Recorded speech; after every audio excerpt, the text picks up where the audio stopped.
Humans are not the fastest animal on Earth. We're not the strongest. We don't have the sharpest claws or the best instincts. Yet, we dominate this planet. You want to know why? Because when we hit a limit, we don't accept it. We build something that breaks it. This is really important. This is one of the most important videos, if not the most important I've made this year, and I've made a lot of them. So that instinct we have is about to matter more than ever in human history. We've never been the most physically gifted species. We weren't born with wings, so we built airplanes. We didn't have the speed or strength to bring down large prey, so we built weapons, then farms, then entire supply chains. Every time biology said no, human ingenuity said, watch me. That is not ambition, that is evolution. And it has been the defining pattern of our species from the beginning of time. Now, here's where it gets urgent. Today, this is really important. Listen, until 1900, human knowledge doubled roughly every century. By the end of World War II, doubled every 25 years. By 1982, 12 to 13 months. Today, we are approaching a knowledge doubling rate of every 12 hours. That's every single day. And I don't even know what this is. 2.5 quintillion bytes of data are created worldwide every day. That's mind-blowing. So from the beginning of human recorded history, every war, every discovery, every idea, every book that shaped civilization, all of it produced roughly the same volume of information we now generate between sunrise and sunset in a day. Wow! We just hit a wall. Our biology cannot climb. Humans have always extended cognitive abilities through tools. Writing externalized memory. Mathematical notation gave us power over abstract concepts. Computers amplified information processing.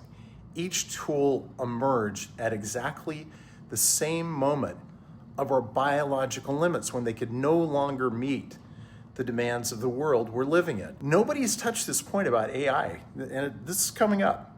The challenge has shifted from a scarcity of information to a scarcity of sense making.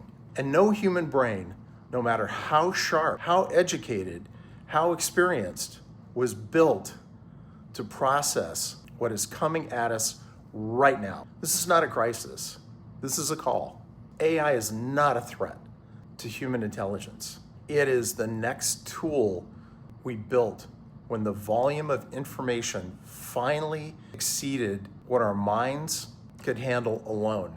It sorts, it filters, it synthesizes, it either eliminates the cat videos or it brings those to the forefront if that brings you pleasure. I love cat videos. It doesn't replace your thinking. It clears the noise so your thinking can actually function. And this is where education has to evolve with us. Not just teaching what we know, teaching people how to navigate a world where what we know doubles before the next day begins. How to filter, how to question, how to extract signal from an ocean of noise. 66% of business leaders already say they won't hire without AI skills. Enterprise AI adoption nearly doubled in a single year. Nearly doubled. The world didn't wait for a curriculum update. It already moved. Here's what nobody has said, plainly enough. This is not a technology story. This is a human story. It is the same story we've been living for thousands of years. The story of a species that refuses to accept its biological ceiling. We were never the fastest. We built cars. We were never meant to fly. We built planes. We were never wired to process 2.5 quintillion bytes of information a day. So we built AI. That is not disruption. That is exactly who we have always been. The only question now is whether you pick up the tool or you get left behind by the people who did.